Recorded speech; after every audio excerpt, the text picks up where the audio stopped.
What did I say? During the meanwhilest. During the meanwhilest? No, I don't like that at all. Well, hello, it's Dexter and me back on YouTube after our little autumn break. And we're back with a bang, back with a video that is so exciting. You're probably going to need to go and lie down in a darkened room for a few hours after you watch it. If only, eh? If only. Now, the subject of today's video is my Fujifilm GFX50R. And why, I hear you all screaming in unison, are you making a video about a camera you've had for 2 years?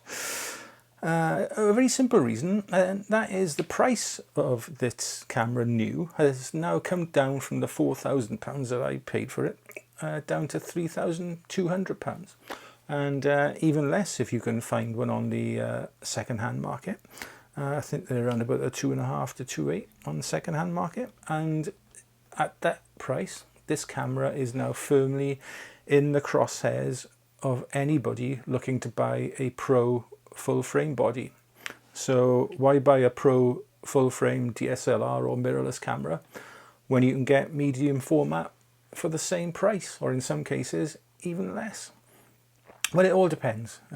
It all depends on the type of shooting you want to do. But before we get on to that, for anybody who may be looking at one of these second-hand, all I will say is after 2 years of my ownership, this camera still looks, feels, smells even as fresh as it did the day I unboxed it back in December 2018.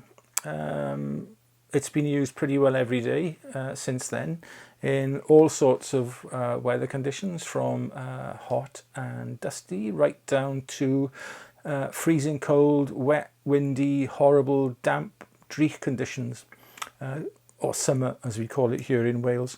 And the camera's never missed a beat. I've never missed a shot. It's never once frozen or locked up on me.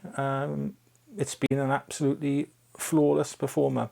Apart from this rear screen, I can never get this to work perfectly for me. Sometimes it'll work flawlessly for a week or so, and then it'll stop obeying my swipe commands for no apparent reason. I have no idea why. But there we are. So would I recommend one of these as a second-hand buy? Well, obviously do your due diligence, you know, check the camera out. But I think by and large, or in general, they are quite solid, reliable cameras, which is testimony really to Fujifilm's engineering and build quality. There are a couple of negatives. I mean, the ergonomics of the camera aren't great. It is just a slab of camera with some rubber bits in it. The grip is very, very shallow.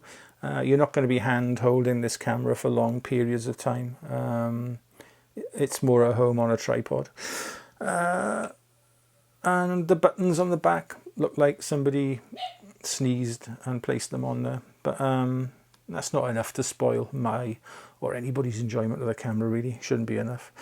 The major plus point, though, with medium format over full frame, for me anyway, lies in the image quality. You know, I've shot with plenty of full frame cameras and with this medium format one, and hands down, the images out of this, I feel, are better. It's not just down to the resolution. This camera has 51.2 megapixels, and lots of the pro full frame offerings these days have an equivalent number, or in some cases even more megapixels than this. But it's not all down to resolution.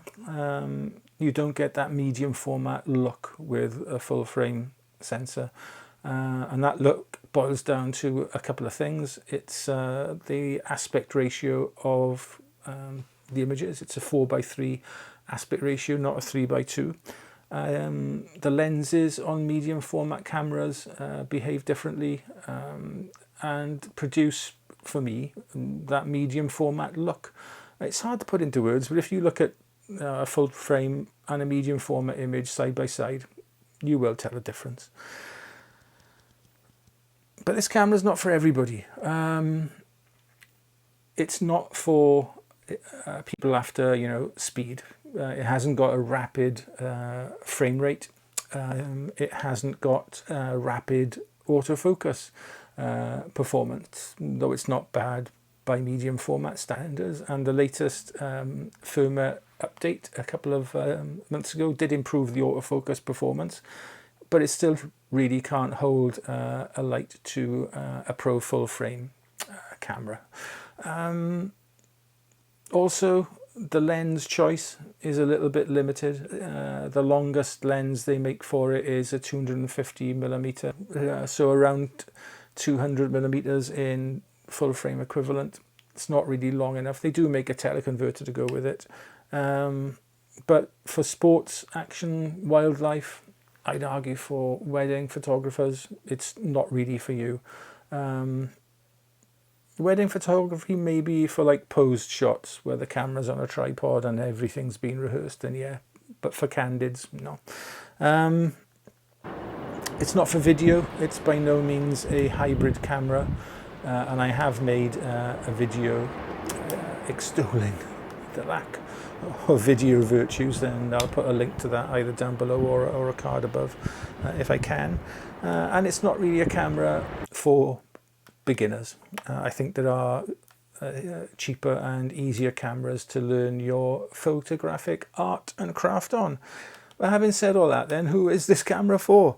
Well, if like me you shoot landscapes where the camera's on a tripod most of its time, things like that, studio work, portraiture, macro work, architecture, if you perhaps adapted a tilt shift lens onto it, then for that, yeah, be absolutely fine, or perfect even.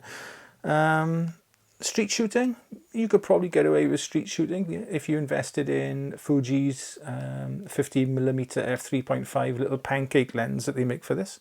Might bring this down to like a hand holdable weight, but again, the year goes, I don't know. But you could shoot street with it, I guess. But no, first and foremost, it's for photographers who, like me, like to take your time. If you're sort of considering your landscape composition and whatever, this camera, it slows you down. And for that sort of work, it's absolutely perfect. For speed work, less so.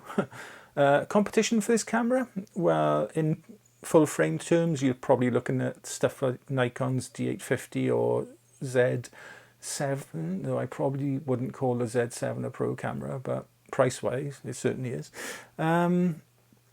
Sony's excellent Alpha 7 series, Canon's 5D S, this is the high resolution 5D Mark IV camera, and they are mirrorless offerings as well. Medium format wise, in Fujifilm's own product catalogue, you've got the GFX100, but that's a much more expensive camera than this one, a much different beast. And you've got the 50S, GFX50S, which uses the same sensor as this camera, but in a much more, and a much larger and heavier DSLR style body, like with you know, a prism type viewfinder. Other manufacturers, well, you got Hasselblad with their beautiful, gorgeous X1D Mark II, is it? That's a really nice looking camera. Knocks spots off this looks wise, but it's much more expensive. And I don't think the lens choice is as wide, but don't quote me on that. And Hasselblad also make that little cube type thing, but I think that really is like a niche hipster type camera, if you ask me, and not really a competitor for this. And in both cases, they are much more expensive, probably twice the price of the GFX. So in conclusion then, would I recommend one of these to anybody looking to step up to pro full frame? Well, if you shoot like me, it's a no-brainer. I get one of these over a D850 Z7 A7R4 or 3, whatever it is, Canon 5DS, any day of the week, I would go for this. If I were a sports, wildlife, wedding shooter, probably not. So in conclusion, would I buy one of these over a Pro full frame? Yes, I would. For my type of shooting, it's for me anyway, it's a no-brainer. I hope you found this video in some way useful. Thank you as usual for watching. It really does mean a lot to Dexter and to me that people watch, subscribe and interact with the channel. My last couple of videos have tanked really in that respect. Number of views and viewer engagement. Don't know why, but there we are. Perhaps people are getting fed up of me. I know I would. Yeah. So that's it from Dexter and me for this week. Thanks very much for watching. Christmas is coming. Take care of yourselves. Take care of your family. Take care of your loved ones. Don't catch COVID. And Dexter and I will see you again very, very soon. Bye-bye. Everything is going in the wrong direction.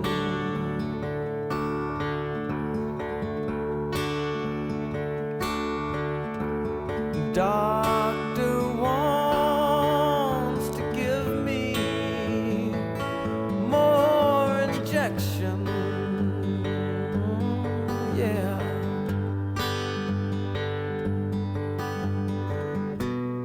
Giving me shots for 1,000 rare infections.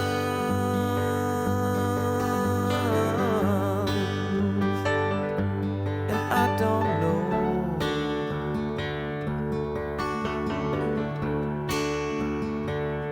if he'll let me go.